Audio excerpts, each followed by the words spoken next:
Ei, gente, agora é meio que uma aula bônus, né? Porque a gente ficou discutindo. tá, Teve a última aula que perguntaram: Ah, e você não vai falar? Você tinha falado sobre que na última aula a gente ia falar da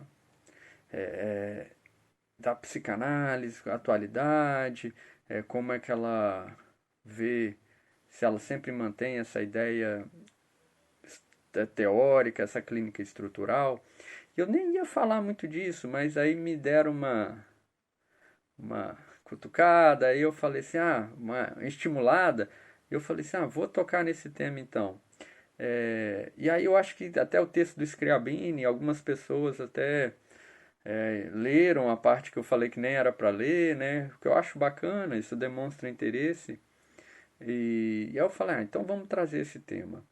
Então, gente, quando a gente pensa na clínica, da psicanálise, a psicanálise é uma clínica, né? Então a gente tem a clínica estrutural, que foi justamente o que eu ensinei para vocês, né? A gente tem o nome do pai, né? A metáfora paterna, que é nada mais é do que a tradução linguística que o Lacan deu para o complexo de Édipo. E a partir da resposta a essa a metáfora paterna, a gente tem as estruturas clínicas: neurose, psicose e perversão. Isso é o que a gente chama de clínica estrutural. Super importante e ainda super atual. Qual que é o X da questão? É, que a gente percebe que o ponto central dessa clínica é justamente a crença no nome do pai ou a crença na potência do nome do pai. Só que a gente pode questionar se, até mesmo com Freud, o Freud tinha crença nessa potência. Com Freud existe essa discussão, se ele acreditava ou não, se ele já é do tempo em que essa potência já está em decadência. Fato é que com Lacan a gente pode ser enfático para dizer que o Lacan não acreditava nessa potência, ele estava atento a justamente a queda da potência do nome do pai ou a queda do privilégio do nome do pai. Então, isso para mim é muito claro no Lacan. Apesar das críticas, para mim são críticas infundadas. E isso é tão evidente que o Lacan, o que a gente conhece hoje do Seminário 11, que são os quatro conceitos fundamentais da psicanálise que eu trouxe para vocês, né, que é o primeiro seminário quando ele é expulso da IPA, não seria esse seminário, seria um seminário chamado Os Nomes do Pai, no plural, que é justamente ele apresentar a versão pluralizada dos nomes dos pais, que é justamente essa decadência do nome do pai enquanto uma prioridade, pedra fundamental. Mas como ele é expulso da IPA, ele não faz esse seminário. Ele faz os quatro conceitos fundamentais. É, então, e aí, então é a queda do patriarcado. Não é bem isso, ou só isso que se trata, né? Às vezes, a gente tem visões muito rasas da coisa, né? Quando a gente está falando do nome do pai, a gente está falando, de certa forma, da crença na lei, ou a crença na palavra enquanto ordenador, ou portadora da lei. Esse é o lance. E com o passar do tempo, desde o do ponto do Freud, a gente vê a total queda dessa potência da palavra como ordenadora da lei. A gente vê isso claramente nos tempos que a gente vive, em que a palavra perde o seu poder ordenador e o que a gente tem como consequência é a violência. Né? A violência é, de certa forma, o oposto da palavra enquanto ordenadora. Se eu consigo conversar, se eu consigo debater, eu não preciso ir dar porrada em alguém. Se eu estou dando porrada em alguém, é porque efetivamente eu acredito que eu sou a lei. Eu tenho uma versão imaginária da lei e não simbólica. Percebe? Esse é o tempo que a gente vive. É o tempo em que quem domina As redes sociais, por exemplo, é o Instagram, que é a imagem, né? A imagem que vale mais do que 1000 palavras, por exemplo. Um comércio que a gente tem, que eu falo em sala de aula para vocês, que é importante, é a pornografia, por exemplo, né? Que é a imagem em decorrência da palavra, né? Em detrimento da palavra. Então, justamente o Lacan, que era muito sagaz, justamente ele percebe essa queda dessa potência da palavra, e aí, a partir disso, começa a equivocar a própria clínica estrutural, tá? Então, e aí, quando que a gente vai ver isso? A gente vai ver principalmente a partir do famoso o seminário 20 do Lacan, que é o seminário mais ainda. Mas se a gente consegue vir um pouco antes, ele tem um seminário chamado Seminário 18, de um discurso que não fosse semblante, que aí ele faz um forte debate com a linguística para justamente verificar e iniciar esse pensamento de uma nova clínica, de certa forma. É, isso é muito interessante, porque o filósofo que eu gosto muito, o Derrida, que é o que a gente usa o termo desconstrução, vem dele. Ele era um cara que foi um dos primeiros a demonstrar e a questionar essa preponderância linguística, né? Assim, equivoca muito essas relações, como isso, esse universo do sentido. Mas o Lacan estava antenado com isso também e ele resolve pensar quais consequências tem para a clínica. E a partir disso, quando vocês pegam o seminário 20, eu não estou aqui no consultório, estou em casa, dá para ver, né? Estou no meu quarto.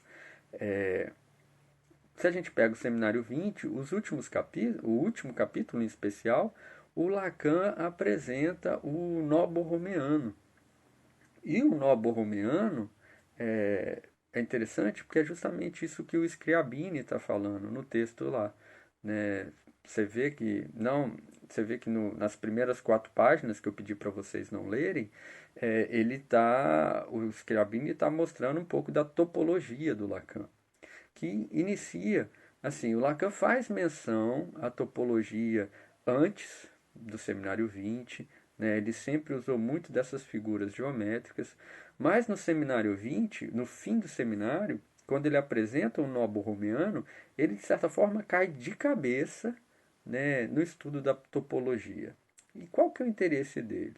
É justamente pensar uma clínica que seja topológica, né, e que seja diferente ou mas esse é um debate que a gente tem se essa diferença exclui ou não a primeira clínica, mas uma clínica que seja diferentemente da estrutural, que a gente tem uma clara divisão entre neurose, psicose e perversão, uma clínica que em tempos que a gente tem uma linguagem que não tem esse poder, logo a gente tem uma clínica que não é tão clara essa divisão e muitas vezes a gente nem consegue fazer um diagnóstico claro. Logo, qual vai ser nosso operador clínico? É aí que o Lacan quer pegar os nós para, na topologia, tentar mostrar para a gente como que a gente pode pensar essa nova clínica. Nova clínica que a gente muitas vezes chama de clínica do último Lacan, ou clínica ou clínica continuista. Clínica descontinuísta é a clínica estrutural e a continuista é a clínica dos nós, porque justamente não está claro para a gente falar se é uma neurose, se é uma psicose, se é uma perversão. E o que é essa topologia? Né? O Lacan, e assim, né? Então Lacan tem seminário 20, mais ainda termina com os nós, tem o seminário RSI, Real, Simbólico e Imaginário, que ele fica trabalhando com os nós, né? Sempre 3 nós, real, simbólico e imaginário. E tem o ponto alto, que é o seminário 23, o seminário O Sintoma, sintoma com TH. Então, é justamente ele tentando mostrar que esse sintoma com TH é diferente, ou é um novo estatuto do sintoma sem o TH, que então aquele sintoma que vocês estudaram comigo em teorias, em psicoterapia, esse sintoma que é feito, que é uma formação do inconsciente, que é um retorno do recalcado, que é passível de interpretação. Aqui o Lacan escreve sintoma com um H, então é sintoma com TH que a gente fala. E aí, isso no seminário 23. E justamente para apresentar o nó borromeano, mas não de 3 nós, de 4 nós. Eu vou chegar a eles. O Lacan, e aí nós temos uma aluna formada em matemática que vai me ajudar muito nisso, eu tenho certeza. Convido vocês, já estou expondo ela, coitada, publicamente, mundialmente, porque eu sou visto mundialmente. É, para quinta de manhã a gente ter esse debate, para ela explicar melhor para a gente o que é topologia. Basicamente, na topologia, e no seminário 23, o Lacan fala sem parar isso. Olha, uma reta levada ao infinito é um círculo. Então, eu passei o fim de semana tentando aqui bolar nós borromeanos para explicar para vocês. Os meus nós, esse seminário 23 é um seminário que eu gosto muito e que eu li algumas vezes, eu fiz os nós. O Lacan fala, você não pode ficar vendo os nós, você tem que manipulá-los para entendê-los. Os meus nós são com tecido, que é mais fácil da gente manipular. Só que filha pequena perdeu um nó e aí eu, quarentena, eu falei, vou fazer nó com papel. Não é tão bom, mas dá para a gente brincar um pouquinho. Então Lacan fala, uma reta levada ao infinito é um círculo, né? E aí é mais ou menos o que eu fiz com esse nó aqui. Esse nó não, é só para mostrar para vocês aqui. A gente tem, e lembra do Scriabine, né? Da banda de papel, né? A folha de papel. Eu peguei uma reta, colei a ponta e nós temos um círculo, ok? E se eu faço uma bela torção no círculo, a gente tem o nosso querido infinito, que muita gente tatua e não sabe nem por que significa o infinito, né? E por que ele é uma figura topológica. E aqui, porque se eu coloco o meu dedo, ó, se eu vou passando meu dedo aqui, vejam, o dentro e o fora vão se confundindo. Essa é a ideia do infinito. Por isso que é esse símbolo aqui, é que se eu vou passando o dedo, se eu vou caminhando, dentro e fora mostram-se como bandas, lados da mesma folha, de certa forma. Isso interessa muito para o Lacan, porque o Lacan ele não gosta de metáforas de profundezas, descobrir a profundeza da mente, iceberg. Freud que usa isso. O Lacan já não gosta muito dessa ideia. Ele gosta da topologia, do tridimensional, para mostrar como que se forma o sujeito, como que a gente pode desculpa, como que ele pode relacionar saber e verdade, a verdade inconsciente, o saber disso. E ele fala, isso é tal como a banda de Moebius, ok? Que é como a gente chama isso daqui. É a mesma fita, ok? Saber e verdade, por exemplo, estão na mesma relação. Dentro e fora está na mesma figura topológica, por exemplo. Então, o Lacan, a partir disso, ele vai pensar como é que essas três instâncias que a gente já estudou, o real, o simbólico e o imaginário, se relacionam, né? Basicamente falando, o real, isso que não tem sentido, isso que escapa ao significante.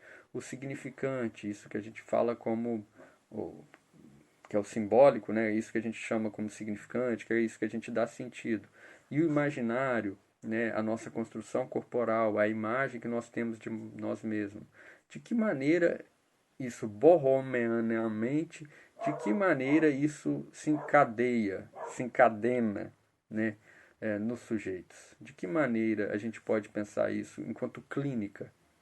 De certa forma, não pensando na clínica estrutural. E para isso, ele utiliza a literatura. Ele utiliza de James Joyce, o famoso escritor irlandês, que era uma figura, no mínimo, fora da caixinha e que é considerado um dos maiores escritores do mundo, porque literalmente inventou uma nova língua, né, com a sua literatura. E o Joyce falava, vocês vão me estudar nas universidades por 200 anos. Acho que vão estudar até mais. E tem um capítulo muito interessante do Seminário 23 que o Lacan fala, pergunta, Joyce era louco? E o Lacan não responde. Muito interessante. Joyce era louco e não responde. Por quê? O que interessava para o Lacan é como é que o Joyce, esse é o ponto, desculpa aqui se não estou fazendo entender, mas o que o Lacan queria falar é como é que o Joyce conseguiu amarrar real, simbólico e imaginário a ponto de viver super bem, de estar estabilizado, de produzir uma obra grandiosa. Ora, num outro capítulo intitulado O Ego de Joyce, o Lacan vai falar, é justamente o ego de Joyce, é a escrita de Joyce que tem essa função de enodar os três registros.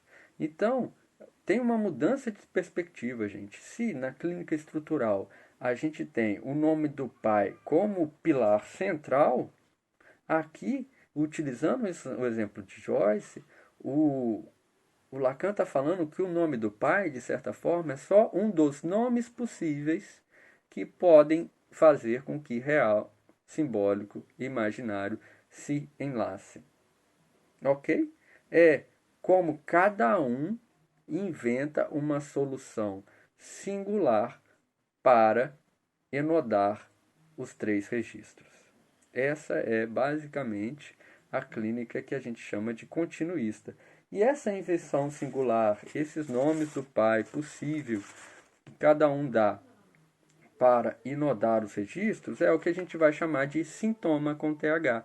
Sintoma com TH nada mais é que o quarto nó que enoda os três nós.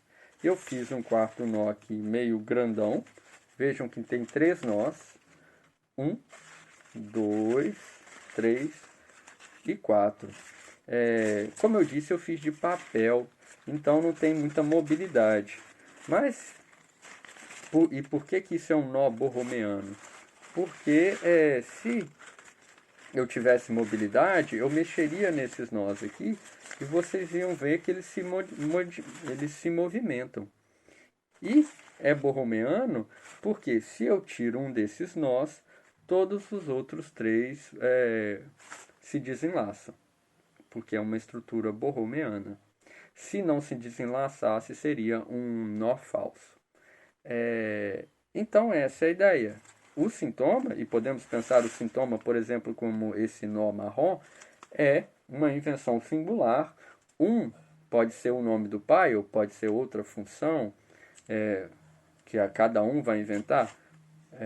Cada um inventa, cada sujeito inventa para dar conta do enlaçamento dos 3 registros, real, simbólico e imaginário. E se o sujeito perde esse sintoma, ou esse sintoma para de funcionar, a gente tem a queda desses registros. Vamos fazer um teste aqui. Eu vou estar colado, então eu vou testar aqui ao vivo se eu fiz um nó borromeano de verdade. Ó, vou rasgar aqui para vocês. Então, aqui, por exemplo, a gente tem um sujeito psicótico que o sintoma dele, por algum motivo, rompeu. Digamos assim, o quarto nó rompeu. Ok? Então, a partir que o sintoma rompeu, dá para ver aqui, rompeu, e aí a gente tem um surto. Vejam que estava bem feito o nó borromeano. E aqui, aproveitando ainda a brincadeira, eu fiz um nó, outro nó, mas aqui mais fino, tá? E aí vocês veem que tem mobilidade, um pouco mais de mobilidade. A câmera é pequena, eu tinha que estar um pouco mais longe, mas o professor não é youtuber. Ok? E da mesma maneira, a gente tem... E aqui, por exemplo, a gente pode pensar num sujeito neurótico em que o... Não vamos nem usar o termo neurótico, nem psicótico, desculpa, é força do hábito. Mas vamos pensar um sujeito que chega ao nosso consultório e que a gente não sabe nomear qual a estrutura dele, né? Ou dela. E aí é justamente a partir dessa clínica, a clínica dos nós, que a gente percebe o que que foi, o que que tinha função de enodar para essa pessoa os elos e por que que parou de funcionar.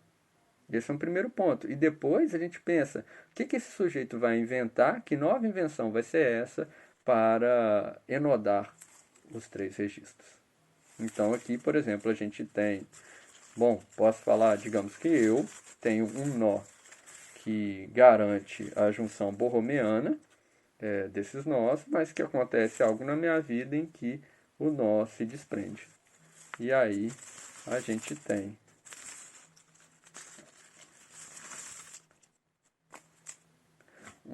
uma crise, por exemplo. Essa é a famosa clínica descontinuista do Lacan, a clínica borromeana, são nomes que vocês vão ouvir do último ensino do Lacan, e nada mais é do que a clínica dos nós. Uma clínica muito interessante, que eu acho muito bacana, difícil, difícil para o Lacan faz parte, mas é muito nova, que a gente aqui está falando da década de 70, 75, 76. A gente tem muitos seminários dessa época que ainda não foram traduzidos. Então é uma coisa que aí a gente vai estudar por muitos anos ainda e que garante uma atualidade da psicanálise. Então, saibam que essa clínica estrutural é uma das vertentes da clínica psicanalítica. A gente tem um debate hoje se a clínica é continuista, essa clínica dos nós, de certa forma, supera a clínica estrutural. Vocês veem que o Schiavini é um dos que defendem essa ideia. Ele termina o texto lançando essa ideia, que a clínica continuista é de uma atualidade tamanha que, de certa forma, abandona a clínica estrutural. Isso é um debate, isso não é consenso na comunidade psicanalítica. O que a gente pode falar, com certeza, é que a clínica continuista do Lacan é uma clínica muito atual e consegue conversar muito com justamente essa época que a gente vive da queda do simbólico e com a queda dos ideais. Ok? Aula rápida, só para lançar esse tema e que a gente tenha mais discussões também hoje à noite às 7 e também quinta de manhã. Ok? Todos estão convidados. Abraços.